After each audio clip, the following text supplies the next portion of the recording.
राहुल गांधी की सदस्यता पर संकट, क्या फिर जाएगी कुर्सी? क्या संसद से एक बार फिर बाहर होंगे राहुल गांधी? निशिकांत दुबे के इस नोटिस ने हड़कंप मचा दिया है।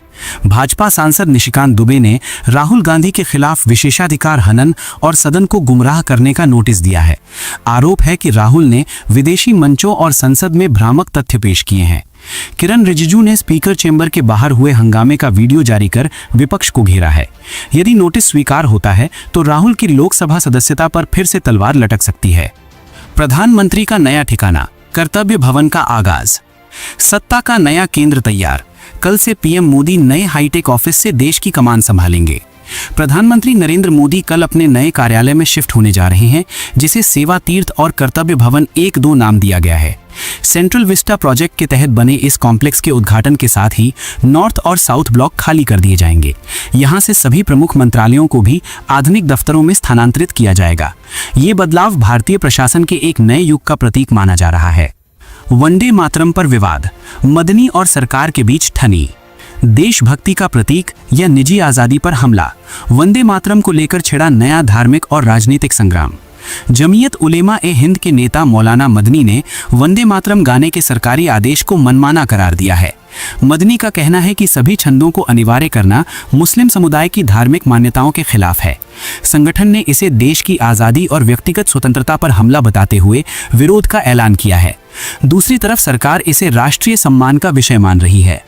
एयर इंडिया का विवाद, अहमदाबाद विमान हादसे में नया मोड़। हादसे का हर्जाना या मुंह बंद रखने की कीमत। लंदन के अखबार ने एयर इंडिया पर किया बड़ा खुलासा। लंदन के एक प्रतिष्ठित अखबार ने दावा किया है कि एयर इंडिया अहमदाबाद प्लेन हादसे के पीड़ितों को केस वापस लेने के लिए पैसे दे रही है। रिपोर्ट के अनुसार 10 से 20 लाख रुपए के बीच ऑफर देकर कानूनी कार्यवाही खत्म करने का दबाव बनाया जा रहा है। एयर इंडिया ने इन आरोपों पर फिलहाल चुप्पी साधी है, लेकिन अंतर्राष्ट्रीय स्तर पर कंपनी की साख पर सवाल उठ रहे हैं। भारत बंद का असर, ट्रेड यूनियनों का शक्ति प्रदर्शन। सड़कों पर संग्राम और बैंकिंग सेवाओं पर ब्रेक।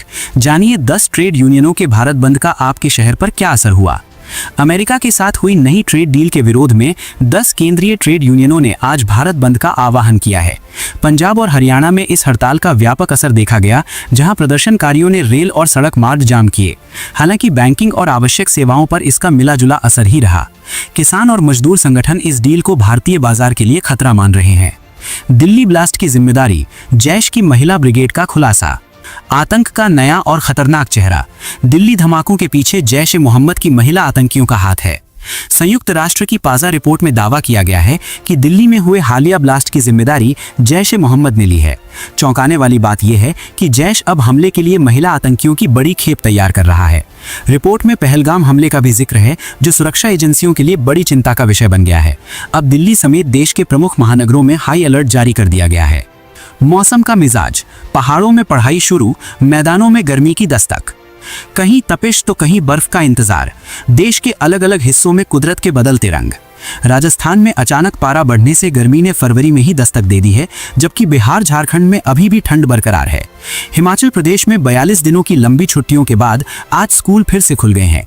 मौसम विभाग के अनुसार जम्मू कश्मीर में अगले 9 दिनों तक भारी बर्फबारी की कोई संभावना नहीं है। बदलते मौसम के कारण कृषि चक्र पर भी प्रभाव पड़ने की आशंका जताई जा रही है। लैम्बोर्गिनी कांड, अरबपति का बेटा और कानून का खेल। 7 घंटे में जमानत और नकली ड्राइवर का ड्रामा। क्या रसूख के आगे बेबस हो गई पुलिस?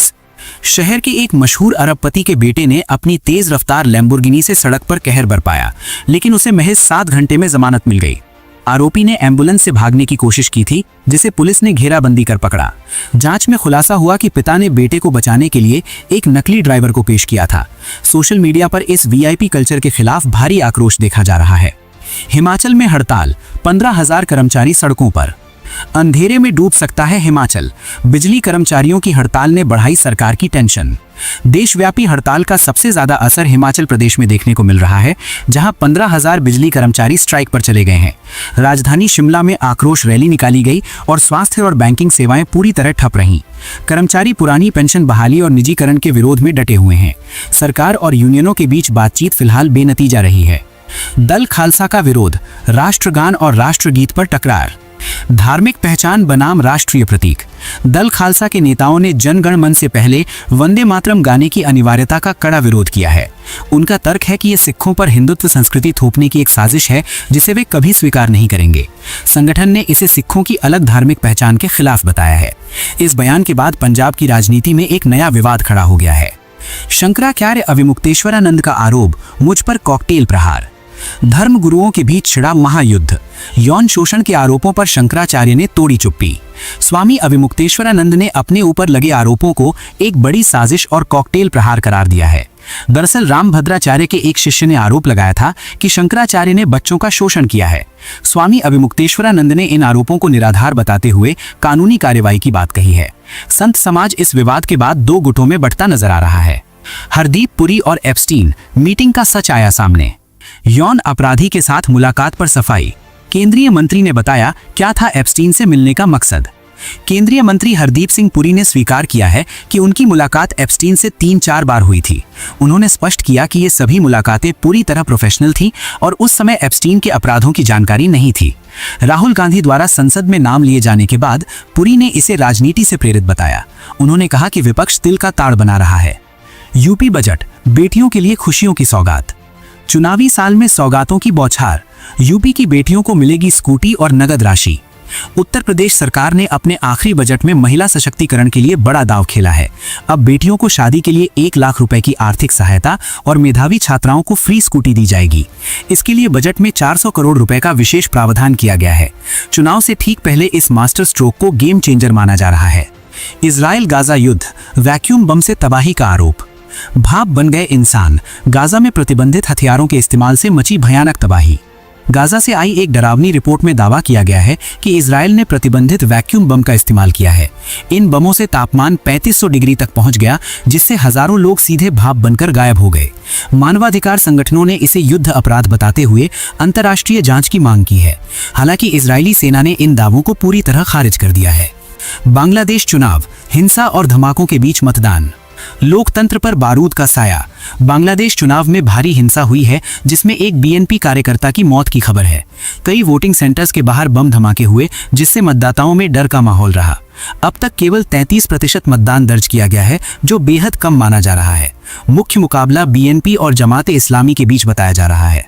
पाकिस्तान का दर्द, अमेरिका ने हमें टॉयलेट पेपर समझा।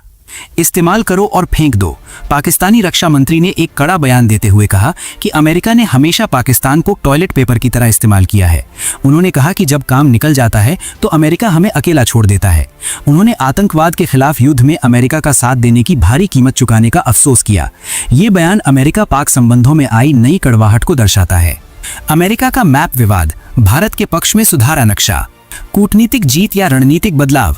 अमेरिकी सरकार ने सोशल मीडिया पर एक पोस्ट हटाई जिसमें भारत का गलत नक्शा दिखाया गया था।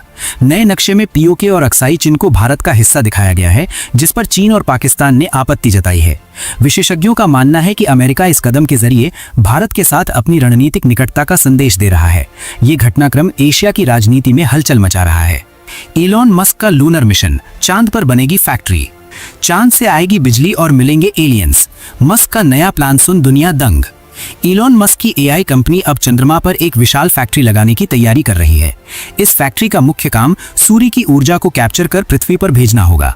मस्क ने दावा किया है कि इस प्रोजेक्ट के दौरान हमें एलियंस से संपर्क करने में भी मदद मिल सकती है। अंतरिक्ष विज्ञान के क्षेत्र में इसे मस्क का अब तक का सबसे महत्वाकांक्षी प्रोजेक्ट कहा जा रहा है।